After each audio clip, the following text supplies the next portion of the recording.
최근 테슬라를 둘러싼 분위기가 달라지고 있습니다. 머스크의 발언, 품질 논란, 주가 변동까지 이제 테슬라의 모든 결정이 시장 전체를 흔드는 변수가 됐죠. 그런데 흥미로운 건 이 복잡한 상황 속에서도 테슬라는 멈추지 않고 있습니다. 자율주행 로보택시 사이버캡, 그리고 새 전기 픽업 사이버 비스트까지 위기 속에서도 기술과 시장 전략을 동시에 재정비하고 있죠. 오늘은 바로 이 지점, 위기와 전환의 경계에선 테슬라의 움직임을 함께 살펴보겠습니다. 머스크의 정치적 언행이 테슬라 판매에 직접적인 영향을 주기 시작한 지점은 2022년 중반부터인데요. 미국 내 판매량이 그 이후 약 120만 대 감소한 것으로 분석됐습니다. 특히 민주당 성향 지역에서 감소폭이 컸다는 점은 머스크 개인의 정치적 이미지가 브랜드 선호도와 구매 의사에 실질적 영향을 미쳤다는 사실을 보여주는데, 테슬라의 시장 성과가 더 이상 제품만으로 평가받지 않는다는 의미죠. 머스크 리스크는 주가에도 즉각 반영됐습니다. 최근 테슬라는 1조 달러 규모의 머스크 급여한 논란으로 하루 만에 5% 가까이 하락했습니다. 특히 최대 연기금 중 하나인 헬퍼스가 보상이 과도하다며 반대 입장을 공식화하면서 투자자 신뢰에 부정적인 신호를 보냈죠. 여기에 AI 투자 부담, 연준의 금리 불확실성까지 겹치며 시장은 테슬라를 둘러싼 불확실성을 더 크게 인식하게 됐습니다. 기업의 리더십이 곧 리스크로 해석되는 상황, 테슬라가 과거와는 다른 시장 평가 기준에 직면한 셈이죠. 이런 상황에서 테슬라는 새로운 성장축을 통해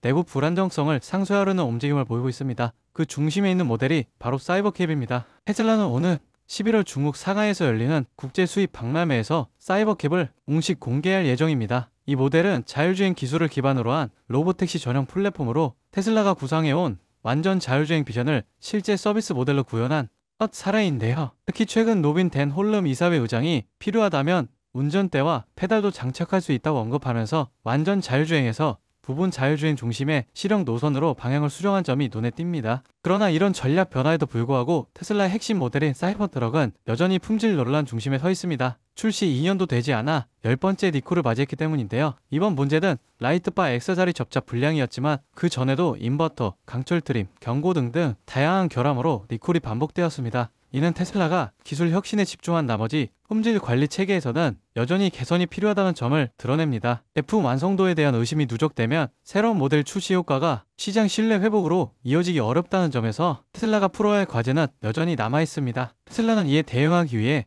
재고 해소 전략과 인센티브 강화책을 병행하고 있습니다. 사이버트럭의 분기별 판매량은 1만 6천 대에서 4천 대로 급감했는데 테슬라는 공격적인 인센티브 전략을 꺼냈죠. 사이버트럭 구매자에게 1년 무료 슈퍼차저, 풀 셀프 드라이빙 옵션, 0% 금리 등 브랜드 신뢰 회복을 위해 투자하고 있습니다. 그런 가운데 테슬라는 다시 한번 기술력으로 반전을 시도합니다. 테슬라 코리아가 사이버트럭의 최상의 트림인 사이버 비스트의 환경부 인증을 완료하며 11월 국내 출시를 확정했습니다. 연륜 1개, 후륜 2개의 모터로 828마력, 123kWh 배터리로 최대 496km 주행거리를 확보했죠. 공차 중량 3톤이 넘는 픽업 트럭이 이 정도의 효율을 달성한 것은 전기차 기술 성숙도를 상징적으로 보여주는 사례로 평가됩니다. 이 모델의 국내 출시는 테슬라가 아시아 시장에서 브랜드 신뢰를 다시 세우려는 전략적 시도입니다. 사이버트럭의 품질 논란으로 흔들린 이미지를 기술력과 완성도로 다시 복원하려는 움직임이죠. 테슬라는 정치적 리스크, 리더십 논란, 품질 문제, 시장 대응이라는 여러 축이 동시에 맞물린 복합적 국면에 놓여 있습니다. 그러나 동시에 자율주행,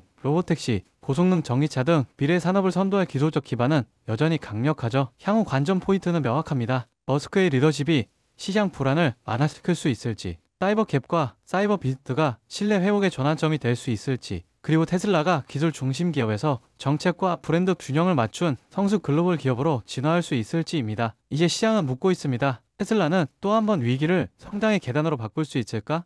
요즘처럼 방향성이 불확실한 장세 속에서 어떻게 해야 안정적으로 그리고 꾸준히 큰 수익을 가져갈 수 있을까요? 눈에 띄는 대장주들, 소위 말하는 M7 같은 종목들은 이미 너무 많이 올랐습니다. 지금 들어가서는 예전 같은 수익률을 기대하기 어렵죠. 하지만 진짜 기회는 항상 그 대장주들 바로 뒤에서 움직이는 수혜 종목들에게서 나옵니다. 이 기업들은 시가총액이 작고 아직 시장의 스포트라이트를 받지 못했기 때문에 조용히 움직이다가 한 번에 터질 가능성이 큽니다. 무엇보다도 소액으로 접근이 가능하고 리스크 관리도 훨씬 수월하죠. 즉 적은 자금으로도 큰 수익을 노릴 수 있는 구조가 바로 이런 종목들에서 만들어지는 겁니다. 지금도 테슬라 주가가 흔들리고 AI 성장세가 둔화된다는 얘기가 들리지만 실제로 시장 안쪽에서는 테슬라와 엔비디아 중심의 2차 AI 랠리가 이미 시작됐습니다. 첫 번째 파도는 2020년이었죠. 그때 테슬라가 10배 넘게 오를 때 그 옆에서 더 큰 폭으로 움직인 기업들이 있었습니다. 배터리셀을 공급한 파나소닉, 테슬라 모터 라인을 자동화한 SFA, 충전 인프라 기업 블랭크 차징은 불과 6개월 사이에 400% 이상 상승했습니다. 전기차를 만드는 회사보다 그 옆에서 기술을 공급한 기업들이 더 많은 수익을 냈다는 뜻이죠.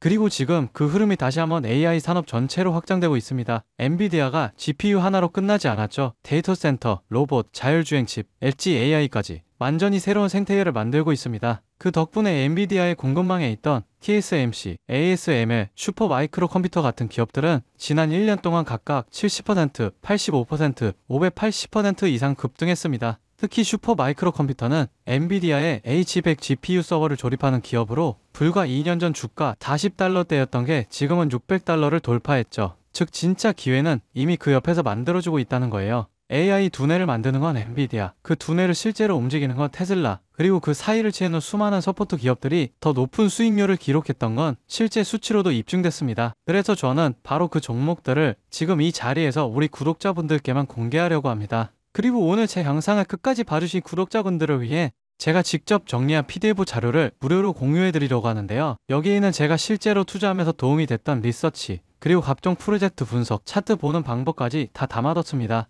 저와 같이 투자로 인생을 바꿔보고 싶은 분들이라면 꼭 필요한 내용들입니다. 영상 아래 더보기 버튼 누르시면 파란색 링크 하나가 보일 거예요. 간단하게 설문조사 진행 후 전송 버튼만 눌러주시면 확인 후에 수익 가능성이 가장 큰 수혜 종목 리스트 바로 보내드리겠습니다. 구독자 한정이고요. 음전 요구도 투자 강요도 절대 없습니다. 그냥 받아보시고 정말 올라가는지 확인만 해보셔도 앞으로 투자 방향이 완전히 달라지실 겁니다. 마지막으로 제가 강조드리고 싶은 게 있습니다. 아무리 좋은 정보와 기회도 행동하지 않으면 아무 소용이 없습니다. 아, 좋은 말이네 하고 흘려거리면 또다시 놓치게 되는 거예요. 작은 돈이라도 작은 행동이라도 지금 시작하셔야 합니다. 5만원, 10만원이라도 시장의 흐름 안에 들어간다는 게 중요합니다. 설령 제가 소개해드린 종목에 당장 투자하지 않더라도 받아보고 직접 공부해보면서 흐름을 이해하는 것만으로도 여러분께 큰 경험이 되고 앞으로 투자 판단을 할 때 중요한 기반이 될 거라고 생각합니다. 그 작은 발걸음이 몇 년 뒤 내 삶을 완전히 바꿀 수도 있으니까요. 제가 준비한 PDF 자료도 꼭 받아가셨으면 좋겠습니다. 구독과 좋아요, 알림 설정해주시면 영상 만드는 데 큰 힘이 됩니다. 긴 시간 시청 감사드리고요. 다음 영상에서 뵙겠습니다.